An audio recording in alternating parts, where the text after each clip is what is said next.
There is a place that is spoken about only in whispers, a dark area that spawns the beginnings of urban legends, a place where anything can happen and usually does. During the light of day, it hides just outside of view, but when the sun goes down, spirits, creatures of the night, roam free, and things do go bump in the night.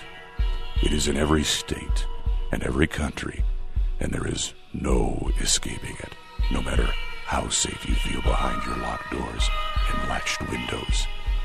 So we invite you to turn down the lights and turn up your radio while we join Dave Schrader and Tim Dennis, your hosts, on a journey into the darkness on the edge of town. Hello and welcome. You're tuned into the best in paranormal talk radio. This is Darkness Radio. I'm Dave Schrader. That's Tim Dennis. We're shaking things up a little bit this week, Tim. I see this. Yeah. Just a little bit. Now, here, Dave? Why would we shake things up? I'll explain why we're going to shake things up. Because there's not as much news being reported on supernatural elements during our current crisis. So we do have a couple of news stories to cover, but we've also got a guest that's going to join us. We're going to discuss Ethel Allen's date with the devil. Gail Sheldon, our guest. But first, Tim, let's jump into the handful of supernatural news stories. And we've got a couple of doozies coming up. Where are we going to go off to first? Well, we're headed right back to the Skinwalker Ranch, Dave. You know, a couple weeks ago, we were talking to Dr. Travis Taylor about the secret of Skinwalker Ranch. There's a story out there about a possible real UFO caught on video at Skinwalker Ranch during the History Channel's live feed out there. Yeah. I heard about this. Yeah.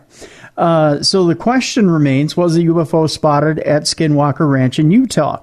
The History Channel promoted the Secret of Skinwalker Ranch series with a 12-hour live stream from the iconic ranch, which picked up some interesting lights. The new non-fiction series takes a closer look at the mysterious ranch where people have spotted UFO for decades, along with paranormal activity and some weird cattle accidents. While not everybody believes in the paranormal or aliens, just about everybody can agree that there is some odd energy at Skinwalker Ranch. The History Channel's 12-hour live stream was mostly uneventful. With that being said, there is a weird moment at the 3-hour, 7-minute, and 20-second mark. A light comes into the frame, and then in the upper right-hand corner, one can easily see some green triangular bits of light.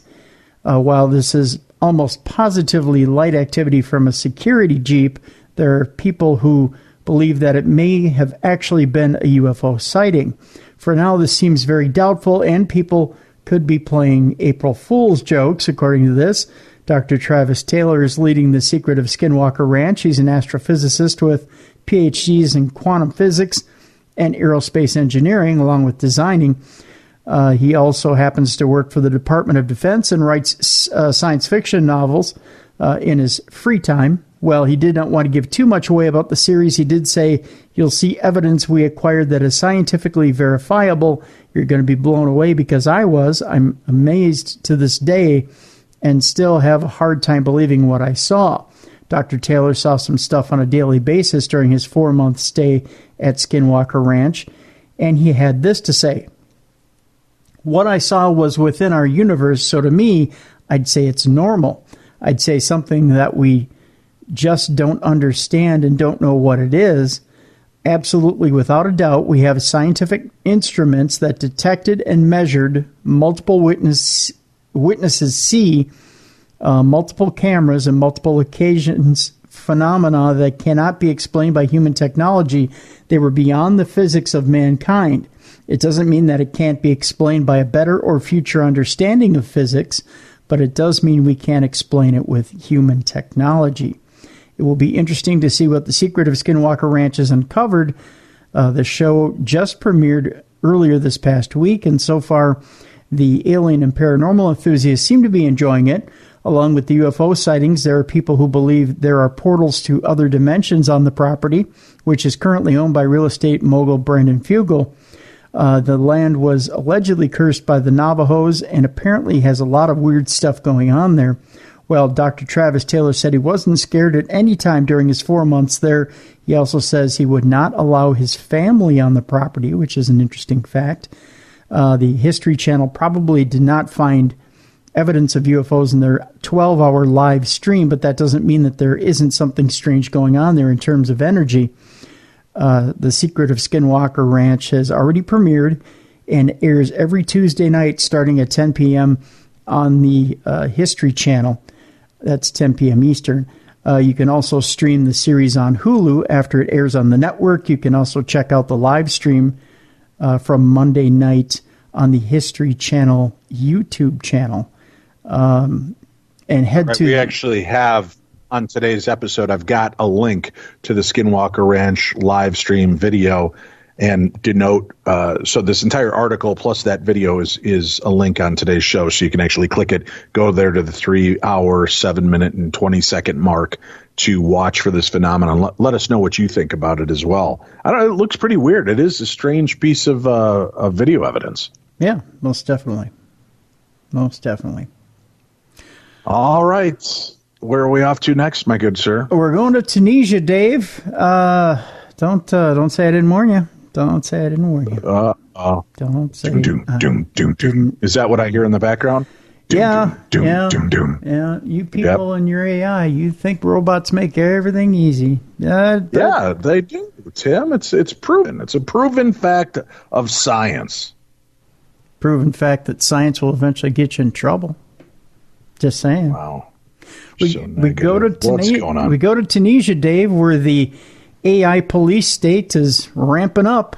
Just saying. Tunisia has deployed a police robot on lockdown patrol, Dave. Sooner or later, they'll be walking on our bones. Doom. Yeah. What's going on? What are you twisting to believe that this is the end of the world as we know it? A police robot has been deployed to patrol areas of Tunisia's capital, Tunis, to ensure that people are observing coronavirus lockdown. It's begun, Dave. It's begun. Just saying. If it spies anyone walking in the largely deserted streets, it approaches them and asks them why they are out. Then it stuns them and then shoots them in the back of the head and walks on their decaying body. Wow, that what? No, I might have gone a little far with it, but it does ask them why they're out. They must then show their ID and other papers to the robot's camera so officers controlling it can check them. This is the second week of a nationwide lockdown to contain the virus, which has killed 14 people there. Everyone must stay in their homes, but people are allowed out for medical reasons or to purchase necessities. The North African nation currently has 436 people being treated for COVID-19, the respiratory illness caused by coronavirus. How does this robot work, you may ask, Dave? Well, it simply shocks you, then you fall to the ground, and then it puts a gun to the back of your head, it blows your brains out, and then, of course, it rolls right over your dead bones. Okay, maybe I made that part up. That seems like a stretch. Yeah, that does seem like a stretch. But it will have that capability eventually. How does the robot really work? Well, it is not clear how many of the Tunisian-built surveillance robots called P-Guards, or PG-Ards, I think it's P-Guards, have been deployed by the Interior Ministry. The manufacturer, Innova Robotics, told the BBC it was a confidential matter. Of course it is. It also refused to reveal the price tag. A four-wheel... Tim, I'm just saying you might be overreacting. We need to give a positive face to these law enforcement robots. Oh, yeah. And we actually have audio from one of them. Oh, we do? My friends call me Murphy. You call me RoboCop. That's not positive, Dave. That is. His name is Murphy. That's what his friends... But the people can call him RoboCop, Tim. He's just out policing the area, keeping us safe from harm. We've needed this for a long time, Tim. Didn't RoboCop shoot a guy in the nuts? Only because he had it coming, Tim. Oh, God. Yeah. Maybe had it coming and shot in the nuts is not the most apropos pair of sentences I've ever put together. But yes, A four-wheeled P-Guard has a thermal imaging camera and LiDAR, light detection and ranging technology, which works like radar but uses light instead of radio waves. The Interior Ministry posted a video on Facebook about its futuristic mission to impose the restrictions not long after the lockdown started. Thank you, RoboCop. God, no. Some welcomed the move, while others said the robot moved too slowly to be effective. Thank you, Jesus.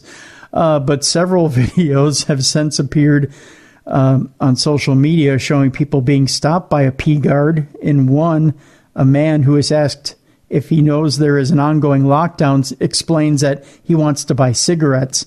The robot replies, "Okay, buy your tobacco, but be quick and go home." How creepy. Before coronavirus swept the world, Enova's clients were largely private firms. Its chief sales officer, Raduhain Ben Farhat, told the person who wrote this article, the firm, which has its headquarters in the coastal city of Sousse, also produces a healthcare robot, he said. It can give a preliminary visual diagnosis. Yeah. And use its sensors to measure certain things, and one will soon be working at a hospital in Tunis. This would help minimize physical contact between medics and patients with COVID-19, Mr. Farhat said. Robotic technology and artificial intelligence are increasingly being used during these exceptional times, as been seen in China, which use disinfecting robots and thermal camera-equipped drones, amongst other gadgets, to fight coronavirus and also to exterminate anyone who was found on the street and then thrown in big body heaps and then set on fire. Seems like, again, that seems like a stretch, especially when we've got this kind of quote from RoboCop himself, Tim. Okay. Any special message for all the kids watching at home? Stay out of trouble. Yeah, that's you can't. Yeah, that's a pretty good bit of advice for all the kids at home. Stay out of trouble. Propaganda. Wow. Just saying. I don't know. Yeah, that's all I got. Really, that's all? I'm trying to keep it positive in a negative world, Dave. Thank you for your cooperation. Yeah, that's all he has to say. Thank you for your cooperation, Tim. Mm-hmm. That's all I can do until they come along to crunch my bones into dust. And wow, yeah, I don't know what life is like to be so negative and also worried as you are, Tim. That's got to be wearing. Do you need a hug, buddy? I might have a small arsenal waiting for the sumbitches when they come my way. I'm just saying. They're listening, Tim. Alexa's listening. She's going to alert them that you said that. I don't have one of them at my house. I do, and it's always listening. Well, listen to this, Alexa.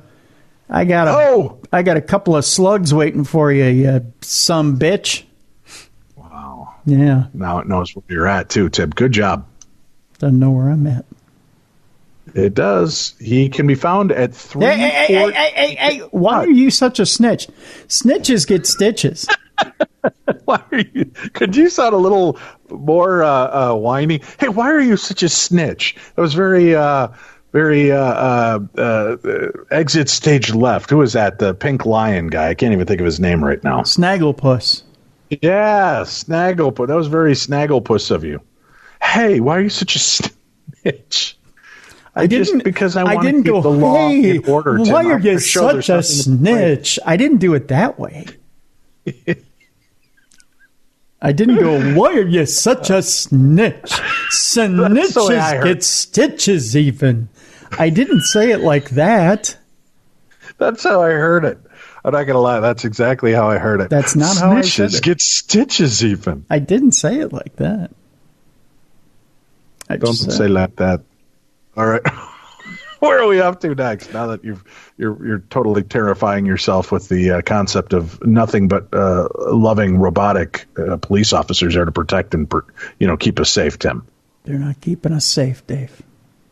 The walls are closing in, buddy. Just saying. Just saying.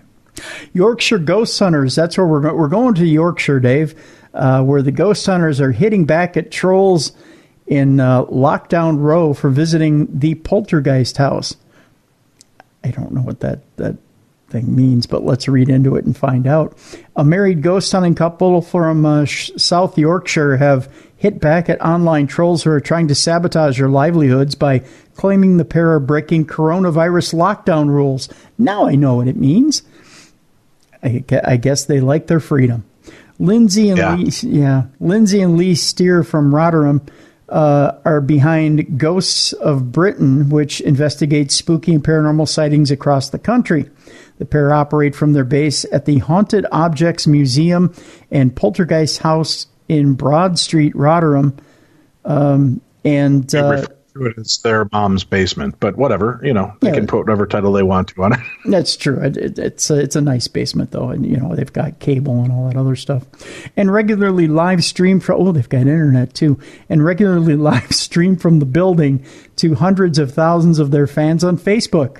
However, Mrs. Steer says the couple have been visited by police after anonymous tip-offs claim the pair have been flouting government advice by going about their day-to-day lives.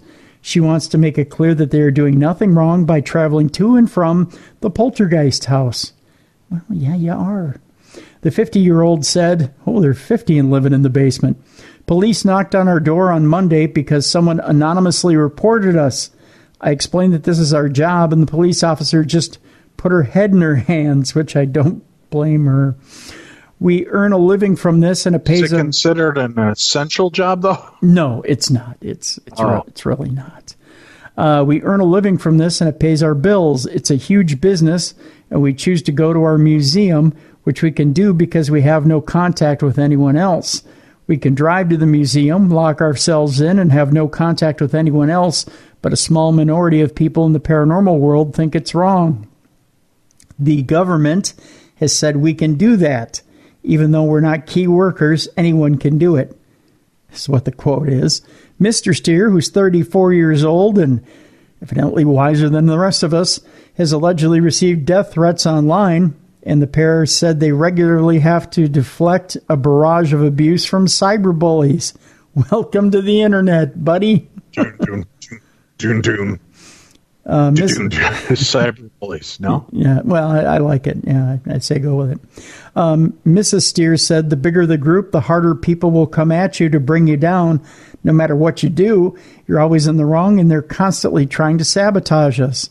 Oh, it kind of sounds like the Whitney and Bobby story, doesn't it? Yeah. Bobby, go give me some crack. We can't work from home because our house isn't haunted, and we never lie, and we're not fake. We get scared to go out, and Lee has even had death threats because of this. Well, because they're afraid you're spreading a virus. That's why. Really, death threats? That seems overboard again. Well, the pair said people have questioned why they do not claim benefits, but Mrs. Steer says she doesn't want to. Well, they can carry on making an income by commuting to the poltergeist house. She said, me and Lee can, I want to say it in a southern accent, but I know they're not from the South. They might be from the southern part of that area. That's right. Me and Lee can still work, so why should we try to claim when we don't need to? I don't know. That little bit of money is better off going to someone else. She went on to say, we don't need to claim benefits yet. A lot of other people have lost their jobs and are in financial difficulty, but we can carry on working. The couple who got married in October of last year say their online following on Ghosts of Britain and another connected site means they have 500,000 online fans worldwide, which they say is the biggest ghost hunter following in Europe. Interesting. They live stream on Facebook every day and earn money through Facebook stars, with the couples recently deciding to donate a huge quantity of goodies to frontline workers fighting to curb the spread of coronavirus. Well, that's good. At least they're taking some of that and donating it. That's true. Mrs. Steer said we wanted to give something back to key workers, so we decided to donate all the stars we raised on Saturday to NHS staff over in England and other key workers. It came to over 300 pounds in money, and I bought lots of chocolate, biscuits, crisps, and sweets, all the goodies, and I took some to the police who were overwhelmed, and I wanted to donate the rest to the NHS. These idiots take it upon themselves to say we are profiteering from this, but every single penny we made from Saturday went to key workers. It doesn't matter, though, because we still get abuse, and that is what we're up against. I don't know. It depends. How many people are you putting? If they just set loose the RoboCop in that area, nobody will have to worry about it. Well, yeah, you put the Terminator after him, and by gosh, nobody. That's all done. By gosh, by golly.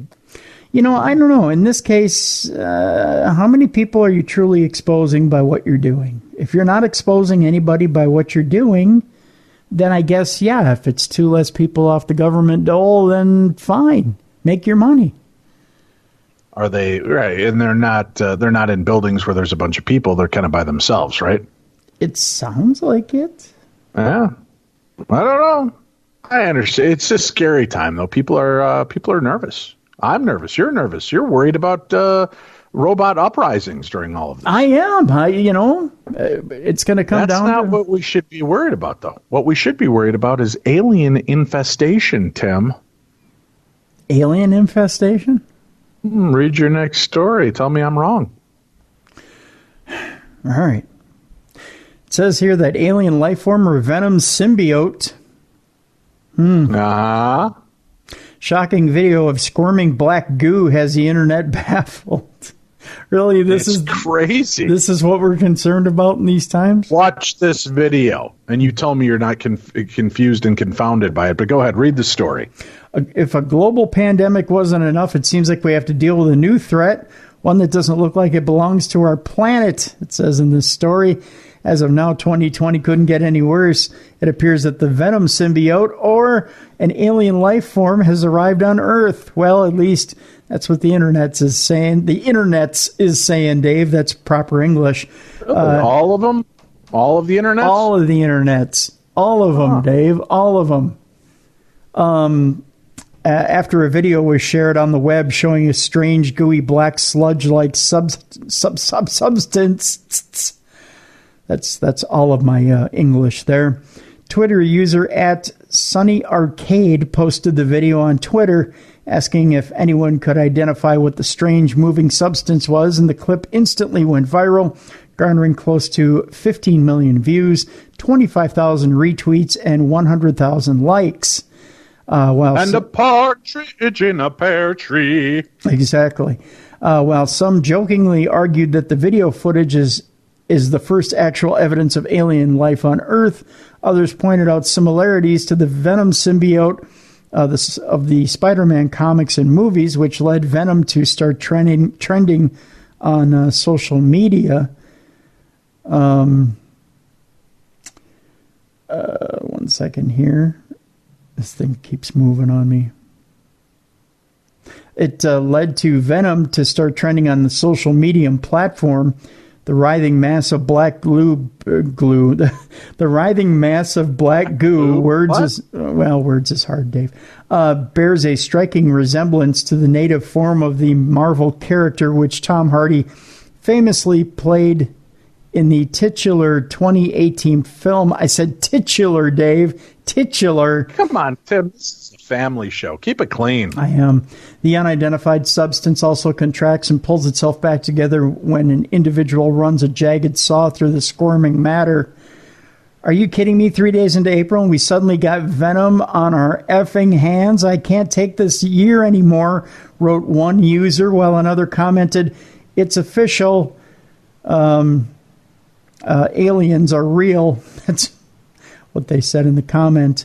So far, nobody really has a clue as to what this thing is for sure. There may be a plausible scientific theory behind it. Some are claiming that the black goo is simply a bootlace worm or a cluster of them.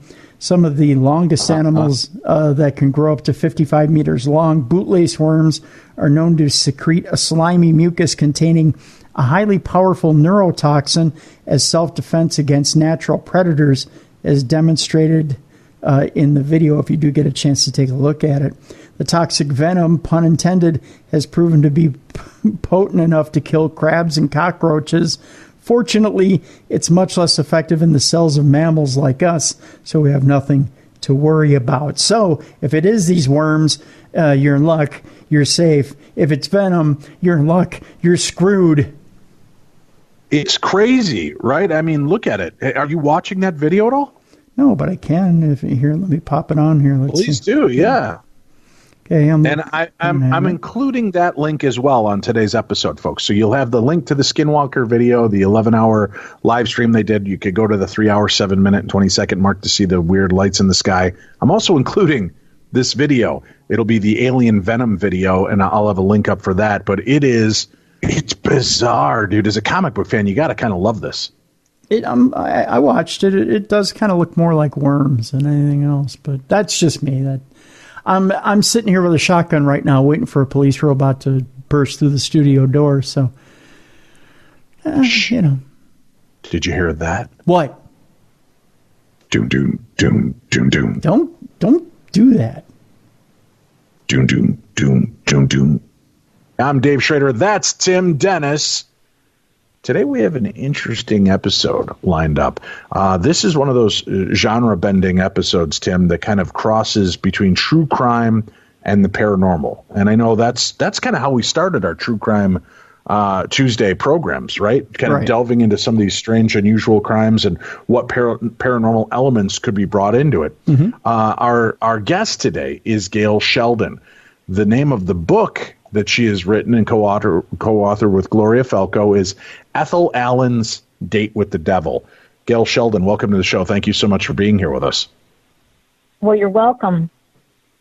This is a fascinating story. Before we get into the details of this story, I'm more curious about how you and Gloria came to this story. How did you both find out about it, and what made you decide that you wanted to dig a little deeper into this tale? Well, both of us joined the same paranormal club. We didn't know each other previous to this. And it was pretty sad how all the people from, that spoke about Ethel Allen, she was a prostitute. And it was like she almost deserved it, or she didn't deserve to have her case,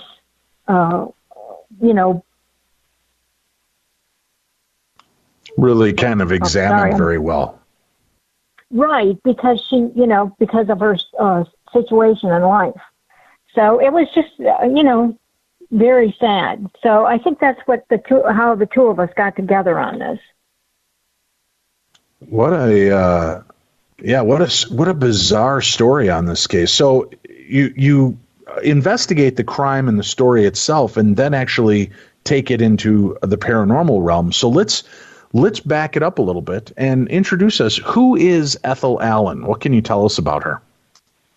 Well, she was a young woman, 5'3", about 100 pounds. She was born in 1916, and she died on or around November 18th or 19th in 1934 during the Prohibition. And she is said to be the ghost at Ashley's Restaurant in Rockledge, Florida. Now, do we know much about her life leading up to this murder? Unfortunately, no. I had a really hard time even trying to find any relatives. And actually, when I did come across a couple of them, they didn't know anything about the murder. So it was there was really not a lot of information. But the murder was very interesting, so we went with that. All right. Well, take me through what we do know about this case.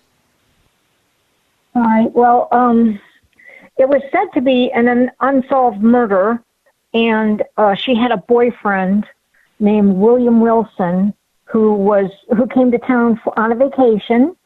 And during the Prohibition time, they did have borders at the Guard of Florida, similar to today for the coronavirus, and they would not allow you to come in if you did not have money. And this fella had stolen a really cool 1934 Tudor Ford and just recently robbed a bank. So he had some money and a nice car, and they let him into Florida on his vacation with his family. And he came here, and obviously he must have stopped and seen Ethel at her place of business, and they got along real well. So that was the start of their relationship. He was there with his family? He was. He had. They are not sure if it was his wife, but with a woman and a young child. Yes. Okay. Well, that certainly adds a strange wrinkle. All right. So he is there. I mean, it's not unheard of that married people do that, but it's certainly a different aspect of this. So they get along, and how long are they connected to one another? Was this just a one-time paid gig, or was this an ongoing kind of relationship? It must have been a relationship for a while, but not too long. There's no information on that anywhere that I could find, but it appears that he had asked her to marry him, so I'm assuming at least a week.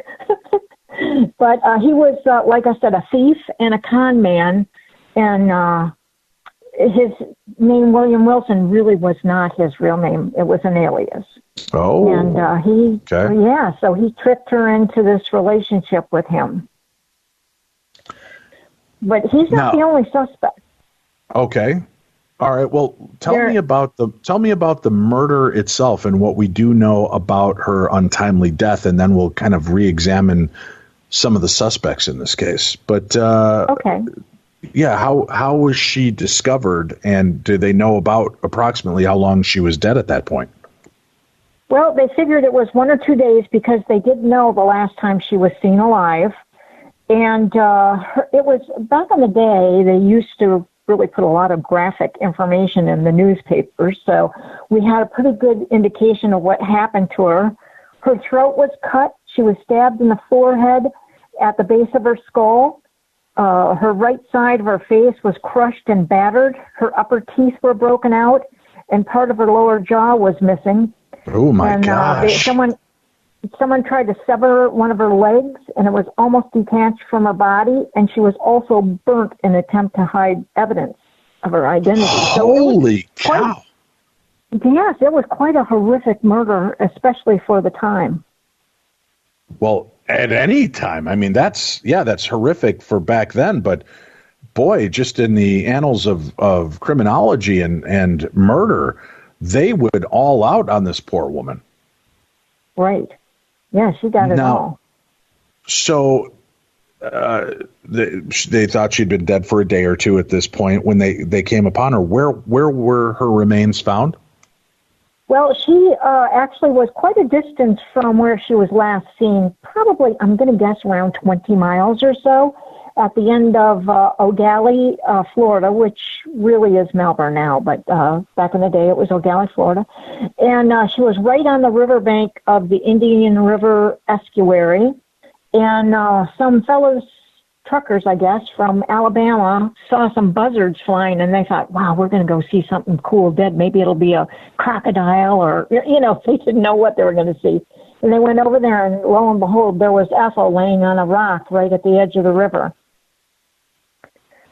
Now, you said that this was a time where this wasn't commonplace, these type of crimes. And, this was, Broward County, is that right? Or Brevard County? Sorry, Brevard County. Brevard. Right? Brevard, I'm sorry. I'm Minnesotan, it's Brevard to us, but okay, Brevard County. So it really was kind of a high shock factor. What was the area like during that time? It was very touristy for, even though they didn't have air conditioning and mosquito spray like they do now, it was actually rather touristy down here. So we had the Cocoa Beach. People actually built a causeway to get over there, or they had boats, paddle boats that would take you on tours. There was the fishing was awesome. So it was heavily into the tourism industry. And of course, that could make it even harder to try to figure out and pinpoint exactly who might be the perpetrator. If she's a lady of the night, and this is a high-level touristy attraction area, and lots of people coming and going through there, and certainly people looking to fill their nights with the attention of a lady, I would guess that would make this even harder. Now, with all the destruction you said that was done to her body, could you slowly go through some of that list again of exactly what happened to her? I mean, physically, that they could tell? Right. Well, her throat was cut. And the reason I don't think she was in the water for very long was because there was an extremely large amount of blood hanging off of her neck in large coagulations. Also, she was stabbed in the forehead at the base of the skull. Her right side of her face was crushed and battered, and her upper teeth were broken out, and part of her lower jaw was missing. So that, that type of violence usually means somebody that knows you. Now, could it be said, just out of curiosity, in examining that aspect, Gail, it's Florida. Could it be that that some of this damage was due to alligator or an animal attack of some sort? That is a possibility, but I believe that it was done prior to her being placed on that rock. And not only for the blood, but if it were in the blood wouldn't be there. That would be the soft tissue that fish or anything could eat right away, and that'd be missing, Well, I mean, my husband was a police officer, so I have seen some death scenes in correspondence to water, and this just didn't have that sound to it. Okay. So I don't believe she was in the water. I don't think that, she could have been pecked on by the buzzards, but the buzzards flying overhead had not found her yet. So I don't believe that she was eaten by animals. And the alligators hadn't found her yet either. Well, there's not as many. We do have them, but there's not as many in the estuary there because it's half fresh and half salt, and they prefer fresh. Crocodiles, they don't care. Right. But I've always swam in that river, and we hardly ever saw alligators there. You swam in that river? Oh, yes, since the time I was young till now even. Wait a minute. Repeat your sentence to me. You used to swim in there, and you hardly ever saw alligators in there. That's right, hardly ever. Seeing them once would be one time too many for me. How do you... Gail, you've taken this episode onto a whole different course. What kind of daredevil are you in life that you're just, we only see them once in a while. That's the problem. They come up underneath, you don't know about it, and they get you in a death roll. I don't know if you know that's how these things work. Of course I do. I watch Swamp People.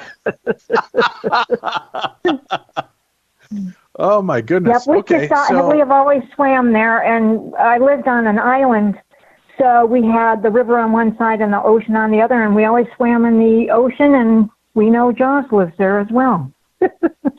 All right. You got me on that. Good grief. Okay, so we can pretty much rule out that this would have been done by animals. Maybe the jaw removed maybe could have been animal, but you got the slit throat, you've got the bashed in head, you've got quite a bit of violence to this woman. Who do we know is the last person that she reportedly had spent time with? A night watchman at a local citrus plant was the last person to see her alive. And he actually gave an interview to several newspapers at the time. And, of course, they had a little bit of conflicting information in them as well. So I put him on the suspect list immediately. Yeah, right. I was going to say that. I don't think he was ever on the suspect list of the sheriff, though. Why do you think that was? because William Wilson, as eventually they find out who he really is, was a career criminal. Okay. All right. So there, it's just like the security guard is more like a good old. So the security guard's more like a good old boy. Oh, I doubt he's the guy when we've already got a guy who's got a criminal record. Correct. Okay. Just out of curiosity, did you ever discuss this case with your husband who worked in law enforcement, and what was his take on the security guard angle? Oh, absolutely. He was right there. As soon as I said that was the last person that saw her alive, he goes, "Oh, okay, let's find out more about him." Right. So he was definitely a suspect that you thought was important. Who else do we kind of have to take a look at? Those are the only two that I believe had anything to do with her disappearance. And also, before we go any farther, I'll tell you that the Night Watchman, his name was James Sheely, but I'll just call him the Night Watchman. He worked with her father, and this is in a really small area on Cocoa, right in downtown Cocoa. The citrus plant was there. His apartment was there. Her parents lived close, and also the bordello was extremely close. They were all within, I don't know, less than a quarter of a mile of all of the things together. So, anyways, James Sheely, the Night Watchman, not only did he say that, give her his interviews, he even said that she was jealous, which to me triggered my, are you kidding me? Why would she be jealous if she's going to go tell him that she's going to see her mother in a little place called Wauchula, which was quite a distance away? Why would he say that she was jealous? She's going to marry someone else. Right. So that triggered, that was kind of odd to me right there. That reminds me of a lot of men that don't even actually live with a woman and fall in love with them, and then they start stalking them. Well, and then the aspect that this seemed like such a personal attack, right? Very personal. Right. Talked to so many different investigators through the years on the show. That seemed like a personal vendetta attack almost, with the violence and the nature and the passion behind it, which would make the Night Watchman, who was friends with her father and had these connections, maybe even more viable in this case. Do we know, does his life ever go down a criminal pathway after this murder? We know nothing about him. I was unable to find a thing about him, but I did find what he looked like from the son of the citrus plant. He was only like 12 or so. I forgot how old he was when he met James Sheely, because he worked at his dad's citrus plant, and he said he was pudgy, and he thought he might have been a little bit middle-aged, but not anything to write home to mom about. So he was nothing special, so it wouldn't be the kind of, she was a good-looking woman, and of course, William Wilson was a good-looking man, and, like one of those high-about-town guys where she would have been more attracted to somebody a little more handsome, I'm assuming. Gotcha. Wow. Well, but, you can't even say that. Look, if that were the case, I'm married to an extremely beautiful woman who people look at me and think, what? It's sometimes your personality is so charming and amazing. I don't want to toot my own horn here, but that could be the winning over aspect. But I don't know. We can't throw the baby out with the bathwater, just assuming that, looks wise, she could do better elsewhere. And people have fallen in love for other reasons besides looks, or so I've been told. Right. I don't know. I could be wrong on that. It was mostly the statement about him saying that she was jealous, and she was actually going there to tell him that she was getting married. So that was like, that really doesn't add up. One plus one does not equal 2 at that point. All right, I can that math makes sense to me. All right, so let's go a little deeper then. So these are the main prospects in who might be the perpetrator. Continue on. Who else do we have to look at? Well, that's it. There's only those two people that I could find. And I know when I went to the Historical Society, and before I had found out where the citrus plant was, because the paper it said Acme, and of course there was never an Acme. But I went to the Historical Society and asked them, do you know anything about these packing plants? And so he gave me a book with their stickers on it, that they put on the end of their boxes. And there was an identical sticker to the Acme, and it said Delbora packing plant. And I thought, oh, wow, there's an actual name, because obviously Acme is maybe somebody's name, but not anyone I know. Very generic, Exactly. I did find a Delbora, and I did call him and find out that he was the son, and he had a lot of information and pictures for me. So that was pretty interesting. Okay. What did they think? Were you informing them of why you were so interested and fascinated in that specific person? I did, and there was a fellow that had been there. That he actually did write a book as well. Charlie I apologize. Carlson. I think you moved your phone a little bit. Suddenly, your microphone's a little muffled. I don't know if a finger has gone over a microphone or your chin or something. But okay. All right. So what they did say was Charlie Carlson. He passed in 2015. He was a famous novelist, and he's been on Travel Channel. I don't know if you know him, but he wrote a lot of weird things about Florida. But they said he had already been in there, and I was wasting my time because he was unable to find anything. So I thought, well, I guess they don't know me. All right. So you get this information, but they were forthcoming with the information, even though you thought that this relative might be a murderer.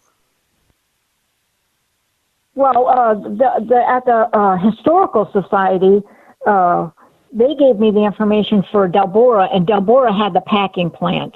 And gotcha. So James Shealy just worked there. He wasn't a relative or anything. Okay. But I did interview that fella, and he was very interesting. But then after I did the historical part, right, I had to step out for a minute and go to the paranormal to get a little more information to help me out. I've been interested in the paranormal and been in the paranormal since 2008, and I'm actual dowser. I know a lot of people don't believe in dowsing, but I did it professionally for a water company, Well and Water, and I would come and mark your septic if it was never on an original map back in smaller towns and stuff.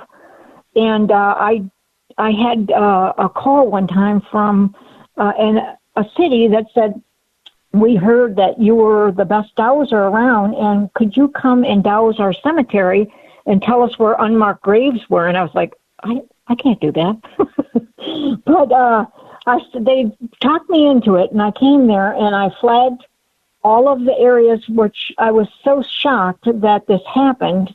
I put flags up all around each one of the unmarked graves that my dowsing rods told me were there.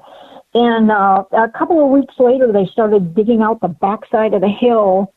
And sure enough, right where I had some of my flags, you could see a darkened spot down in the ground about 6 feet down. So I was like, oh, my gosh. If you could douse for dead people, what else can they do in the paranormal? So I've been dowsing ever since then. So you found it. You found some of these spots that they were looking for. Right. But that was just what got me into dowsing paranormally. Okay. But for Ethel Allen, what I did was I was at an actual investigation where the rumor was in town that she died at the restaurant, the Ashley's restaurant. So we were doing an actual paranormal investigation there. And I asked her, would you show me where you were buried, where you were murdered? And we went down the stairs, straight out the front door, and it pointed towards Coco, my rods. And I thought, what the heck? And it was a pole that I'll never forget it. It was almost as if someone was pulling me. And I looked down, and I'm standing on a manhole cover, and I went, oh, crap. Darn it. Gotcha. I thought maybe I had something, but that pole stuck in my mind. And a couple of weeks later, I told my husband, you are going to have to take me to Cocoa, because you can't drive and doze at the same time. So right. Yeah, that's got to be kind of hard. Exactly. So he took me up there, and I started dowsing at the last place she was seen. The actual packing plant is no longer there. It's just a parking lot. And even the railroad tracks are gone there. So a lot of things have changed in the town. So I started there and asked if that was where she was murdered, and she said no. I said, well, can you show me where you're murdered? And about a block and a half away, she takes me to another parking lot. And I thought, well, what could be here? And I went to the Historical Society, and there was not one piece of evidence, nothing that told me what was in that parking lot. So when I was interviewing that Delbora fellow where his dad owned it, he said, oh, yeah, that was our parking. I asked him, I said, you don't happen to know what could have been in that parking lot there? He goes, oh, yeah, we owned that. We owned the... We had our garage there where we repaired all of our pieces of equipment, cars and stuff. He said it was just a wood garage. And he parked all the trucks there. And I asked him, I said, do you know if they had a burn barrel? He goes, absolutely. Because, you know, being a young fella, he enjoyed throwing stuff in the burn barrel and burning it. So that was very interesting to me. What did that tell you then? What information did you glean from that? The Night Watchman worked at the packing plant, and his job was to. Actually, I didn't find out what his job was right at that time. I just assumed that people broke into the. I really didn't know why they needed a night watchman for the packing plant, but later on at another investigation, I had asked John Delbora, I said, why do you think they hired people? Did you guys have a lot of break-ins or something? And he said, oh, no, they had to keep the greening room. They had, like, things lit in there, like gas, that was lit to make the fruit ripen. And his job was to make sure that the light didn't go out. So very interesting. So go ahead. You're breaking up. I said go ahead. So that came from another investigation where we found out that right behind Delbora Packing Plant was the old Buick garage, and the Delbora Packing Plant bought that property just shortly after Ethel died, and the Night Watchman might have possibly worked there as well. And there was reports that somebody would light candles in there, a spirit. So I went, oh my gosh. Could that be the Night Watchman? There were reports of spirits in this area as well then. Oh, yes, definitely. Yes, there was all kinds. It's now, I think, like some kind of restaurant.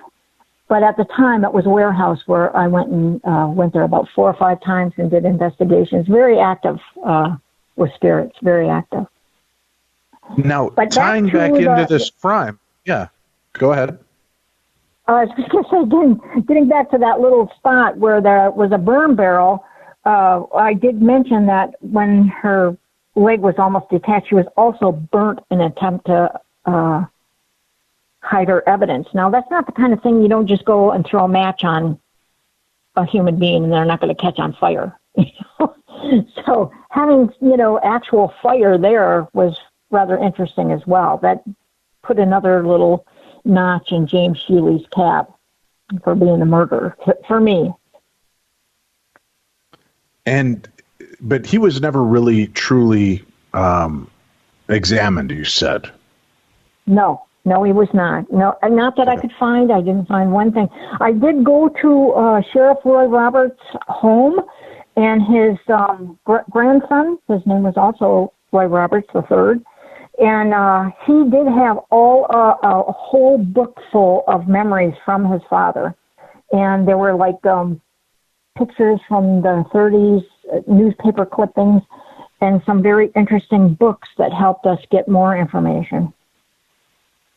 So it was very, very, very interesting to just every time we moved along just a little farther, we'd find something more. It was pretty cool. Now, as you're doing this, you start to employ more of the supernatural. Do you believe that you ever end up coming into contact with Ethel Allen? Yes, we did. And, it's kind of weird. If you've obviously been around spirits, you know that mostly they're in the bathroom. Somebody says, oh, they died here, whatever. And they don't go out of the house. They usually stay in that particular area. Sometimes even in just a room, rather along just a house. But Ethel she's the type of spirit that can travel. She will go all the way to Georgiana Cemetery where she is buried, and that's actually several miles away across the water from where she was murdered. She actually followed a friend of mine home, and she has been out trying to get somebody to help her. She is the type of spirit that will just follow you, and she will come across an EVP in a second. Well, let's. I want to get into the paranormal aspect of this story. We have to take a quick break. We'll come back. We've got more as we examine Ethel Allen's date with the devil. Gail Sheldon, our guest, right here on Darkness Radio. Babies come with lots of decisions. Cloth or disposable? Crib or bassinet? So when it comes to protection, go with the safest, most effective choice, vaccination. Get all the recommended vaccines for your baby by age 2 to protect your child against 14 serious childhood diseases. For more reasons to vaccinate, talk to your child's doctor. Go to cdc.gov/vaccines or call 800-CDC-INFO. A message from the Centers for Disease Control and Prevention. Most of us like to be out in the sun. That's why sunscreen and other safety measures are key to protecting your skin from aging and cancer. The FDA recommends using a sunscreen with an SPF of 15 or higher. Also, look for broad spectrum on the label. That means both harmful ultraviolet A and B rays are blocked. Remember, SPF plus broad spectrum equal healthy fun in the sun. Visit www.fda.gov/sunscreen for more information. A message from the U.S. Food and Drug Administration. Gail Sheldon and her partner Gloria Falco examining a cold case, a criminal cold case from the 1930s, trying to track down a killer, and began employing paranormal methodology to try to see if they could crack this case and get some more insight into it. Now, obviously, Gail, you were explaining to us in the first part of this, the logical aspects of who the perpetrators might be in this case.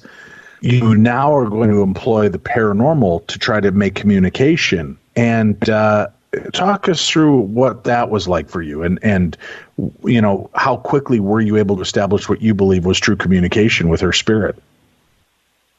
Well, we had a couple more events where we had to use dowsing, which, obviously we can't hear her voice with dowsing, and I can get yes or no replies, but we didn't know where the rock was where they found her body.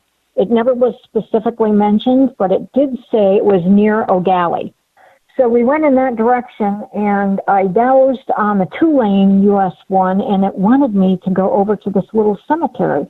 And I was like, oh, cool, maybe they try to bury her in the cemetery or something, in a way to hide the body. But after I got through there and dowsed a couple of times, I realized they wanted me on the street behind there, which was Pineapple Avenue. So we came around in the vehicle and got on Pineapple Avenue, and she took me right to the rock. And, of course, it was somebody's yard. And so that was a very interesting part of the paranormal. And later on, we did find the information. So this energy led you right to where her body had been recovered? Yes. And to, validate it, we eventually found information at the church, where she was buried. The church is a little bit distance away from the actual cemetery, but it is affiliated with it. And they had an article in there, and it said right at the edge of O'Galley city limits. So it was, and that's where we were. And it said it was across the street from a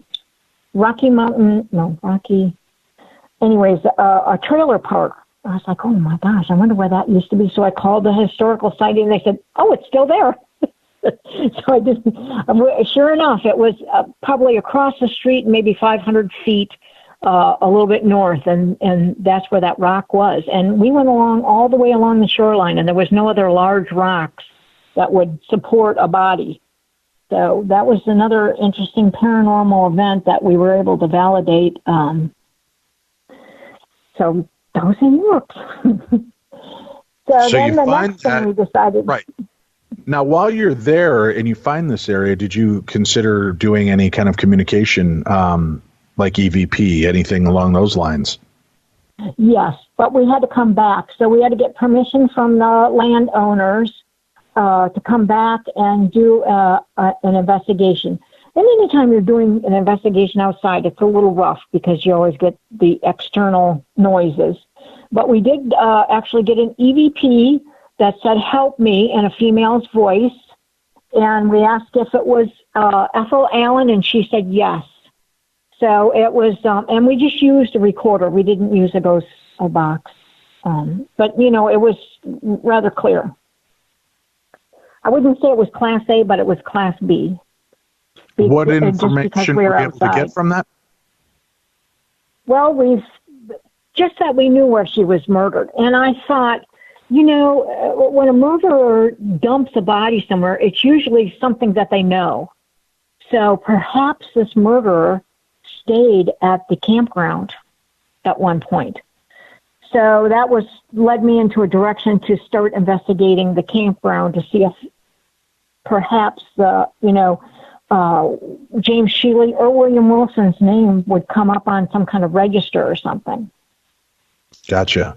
And anything? Also, unfortunately, I think it was a great-granddaughter owned the campground now, and she did not keep any of the information. But I did find that they had a society section in the paper in Melbourne, and it did mention when people came to visit the area, and they did mention, you know, certain individuals, but they were probably a little more affluent than I'm sure that James and William Wilson probably stayed in the little cheaper type of hotel or motel. So unfortunately, it didn't get us anywhere, but it still gave us affirmation that we were on the right track. Because paranormally, it's hard to do an investigation paranormally. So we went back to Ashley's. We did more investigations there. We did get some EVPs, nothing on camera. We did have IR camera and a heat sensor. We had all kinds of equipment, and we did get her voice. And she actually fell in love with one of our investigators and came home with him. And she went on several investigations with us. It was kind of interesting. But she left him when he got married.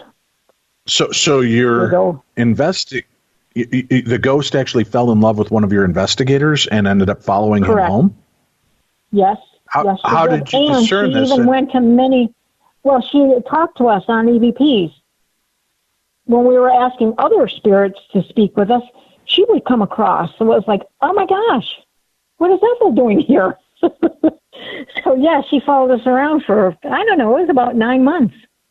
It was rather interesting. And I've never heard of a spirit falling in love with somebody. She would clearly identify herself? She certainly did. Okay. And she identified that she loved Chad as well. When she would follow Chad, I mean, was there ever any physical contact? I'm not asking for sexual information, but I mean, was there ever any sense that he could feel she was there aside from just the Well, EVPs? yes, he did feel she was there, but she never touched him, or there was never any photograph of her or anything like that. Just EVPs. Okay. It was Then very interesting, though. yeah, no doubt. But was it always the same voice that you were getting as well? Always the same voice.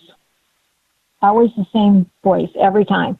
And I went to her where she was buried. Her brother had made her headstone. So, it was very personal. And she was there as well. And her voice came through. And I even have one that says, "Gail, I'm following you." It was kind of a whisper, like, "Gail, I'm following you." It was kind of interesting. But, she's very vocal. She has no problems following. And she's actually, there's reports of people at Ashley's restaurant that she has followed home. She's not the type of ghost that would try to hurt you or anything. She's just looking for help. But multiple people have had this experience. Now, why do we believe she stays at that restaurant? What was her ties to that? Well, Jack Allen, which has her last name, her two sisters worked there over the time. I did see where her sisters were mentioned in the census that they had worked as a waitress. And Jack Allen, his wife was, one of his ex-wives, rather. She was 101 years old, and I went and visited her. Quite a spunky lady. She said that one of the sisters, she remembers one of the sisters, that was definitely not Ethel, worked there at the restaurant when she was married to him. And, of course, they weren't related. So she, a lot of people used to say she was related to the people at the restaurant. And also, the Ashley's restaurant now was called Jack's Tavern. And I think where her boyfriend, William Wilson, was living was probably less than a quarter mile from there. And I'm sure they frequented it. And they always said in the true crime magazines in the 40s that was where she was murdered. And the reason they probably said that, because that was the last of that restaurant still was operational while all the other ones had already closed down after Prohibition. So I'm assuming that's probably why it was mentioned. Was she ever forthcoming with information on who it was that murdered her? She has told me that William Wilson murdered her. Because we had, asked her point blank, did William Wilson murder her? She did say yes at one point. But she also said that James Sheely was the one who actually did the murder. She thought that William Wilson took her there and left her there. Almost like it was his fault that she got murdered. So we had to clarify that a little bit by going through more than just one question. But I did start out with that one, and I thought, oh, wow. But as we found out that she was answering us easily, and almost every EVP, she would answer us. Then we asked more in-depth questions and found out that she blamed him. So you believe she thinks he hired her, he abandoned her, and then that's what led to her eventual murder? Yes. Wow. Yeah. So I'm sure in death she probably knows he was a con man now too, Mm-hmm. No doubt. Yeah. So you uncover this and go forth. I mean, do you find out why is she staying here? Why is she still haunting this area all these years later? Because she always asks for help. She wants her murder solved. She wants it solved. Well, you've given her that voice now, right? You've helped her. Do you feel that she has crossed over? No, because James Sheely is still not being mentioned as her murderer. Only William Wilson. Okay. So that's it. But you have given, and here you are on a radio show talking about this, so you are kind of giving that history. And is it surprising to you that now that you have uncovered it and are helping to spread that word, that her spirit still seems restless? Yes, oddly enough, you're not going to believe this, but people still go and look at the library, and they actually, if you go there and say, hey, I'm going to go to Ashley's restaurant, they actually have a file so you don't go digging through their files, and they'll hand you 4 or 5 pages of information that was in the newspapers, but no place doesn't have any real information about who killed her. So all of the old myths stay alive. And so I'm hoping everybody reads it and goes, holy, goes, wow. Yeah, so she does need validation by more than just one person. So hopefully the book gets out there. And have you ever had any kind of visitations where you could see her, either in dream visitation form or in spiritual visitation? No, none. My husband has abilities, but I have just the minor abilities. I don't have a lot. And when I was younger, I did see things that were going to happen, and they happened, but that has been a long time. So I don't know what happened there, but I no longer have them. Fascinating stuff. Your husband has abilities. While you were in the midst of doing this and working on this case, did he ever have the sense that she was around you, or did he ever see her or have any kind of communication? No, and I'll tell you why. Because I've known my husband for 56 years, and I've been married to him for 52. And he has never, ever once told me that he had abilities when he spent his whole life with them. And one day I asked him, I said, how do you know that? It was something, I forgot, something on television. He goes, somebody tells me. I said, what? Somebody tells you? And he's like, yes, I've always had somebody that tells me things in my ear. I was like a cop. He had somebody tell him in his ear, but he never told anyone. Never. Fascinating stuff. Do you, now that you've uncovered this information and you've put this together with your co-author to investigate and try to put this answer out there, has law enforcement been willing to re-examine or take a look at any of this information? Has local media or anyone else been willing to reopen this case and examine it? No. Just people that are interested in the paranormal really hear about it. I have called the police department and asked, because murders never close, if they had any information about Ethel Allen, and they did not. They went through all of their stuff. I had somebody that was really nice that went through all the paperwork, and there's nothing. Gotcha. Weird. So I was like, wow, it isn't weird, because we did find out later on, once we started looking at William Wilson, who was obviously the one that everyone thought had killed her.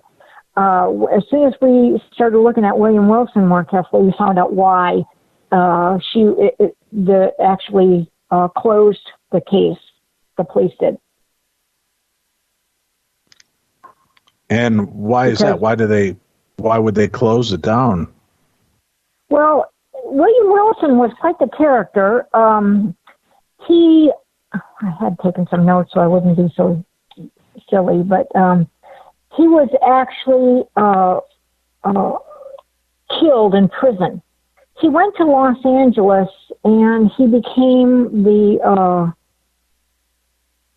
let's see, what was his name? He changed his name to Graham. His real name was Willard Borton, and he had probably 20 aliases even before he came here. He was actually dubbed the Jersey Devil in the newspaper in the 1920s. Oh, really? So he did have he did have a shaky background. Okay. He did, but it was all theft. And he was a con man and a thief. And he went over, and when he got to California, he changed his name to Graham, which is his mother's maiden name. So I'm sure if that lady was his wife, who was still with him at the time, he said, I don't want anybody from my past looking me up, so we're going to change our name. So she was with that. But when he got out there in California, he became a thief, and he's actually was a very famous thief out there, and he stole from all of the time stars of the time, like Clark Gable, and I don't know if everybody knows people from way back in the day, but Tyrone Powers, Gary Cooper, all of them. Yeah. So he was kind of a celebrity cat burglar then. He was, and because they didn't know that he had been the sheriff, Roy Roberts, had found out what his name was, and he was looking for him. And so eventually when they did find him, they found that the Florida had a murder case open on him. So therefore, he had all the press was just fawning over him. He was in all of the magazines, shaking Tyrone Power's hand. He was, and a handsome young man. So it was really, really big news. But then when they found out that he was there for murder in Florida, then all of a sudden the Robin Hood mentions are gone. And he actually, this is so odd, and we found out where he had been in school. We got his school records, even from New Jersey, when he was at some boys, like a boys' town. And he was kept there. He had a moral surgery at age 16, which means similar to a lobotomy, when he was 16 years old. I know. That is, so the guy. Well, certainly that gives you I would say that's a pretty high level suspect for this case then. Absolutely. And he was, he really did most everything without a gun, except for he did rob a bank, and they did not say whether he was brandishing a gun or not. But I did find an article in 1938 where he did brandish a gun at one of the movie stars' wives when she was going to scream, and he said, "Don't scream." And he showed her the gun and then left. But he had so many aliases. Let's see, it was William Wilson, Harry Martin, James Willard, James Borton, Joe P. Walker, Willard Martin, J. LaRue, you name it, he had that. And I actually found some of his relatives that do know about him, because he was in prison when they caught him for doing the robberies in California. He was, I forgot what year that was. And I even took notes, darn it. But, he even when he was arrested, he gave them a fake name, and he actually was put into Folsom Prison with a fake name. Wow! So I asked him, imprisoned under a bad name. That's crazy. Yes. So when Florida eventually found out who he was, though, they did drop the charges of murder for their life sentence there for and I forgot what they called that thing, but anyway, sorry, I have dyslexia, so I do forget words occasionally. But they did drop the charges, and they said if he was ever be let out, that they had to extradite him back to Florida. But he was killed in prison over money, of course. Wow. Mm-hmm. Yep. What a bizarre and twisted tale. Holy cow. I know. That is so crazy. Ethel Allen's Date with the Devil, our guest, certainly Gail Sheldon, has peeled back some of the veneer and exposed what sounds like the best suspect, and certainly knowing that his life went on to be a career criminal, and that he was something before then and continued on afterwards. Was there ever any other violent activity that we are able to prove that this was kind of part of his MO? No, he only had two violent things happen to him that were ever documented. And one, I'm assuming you don't rob a bank with a pencil, but robbing the bank and then also robbing the one of the movie stars' wives. Okay. Great stuff. Thank you so much, Gail, for joining us and shedding a little light on this case that's been lost to time. We do have a link to the book on today's program, so you can find it very easily. Gail, please give our best to your co-author as well. Okay, I will. Thank you very much. Thank you. And thank you all. Hey, make sure you tune in again tomorrow. We have a very special show. Josh Gates joins us as we look into the curse of the Bermuda Triangle. That's right here on the best in Paranormal Talk Radio. I'm Dave Schrader. That's Tim Dennis. This is Darkness Radio.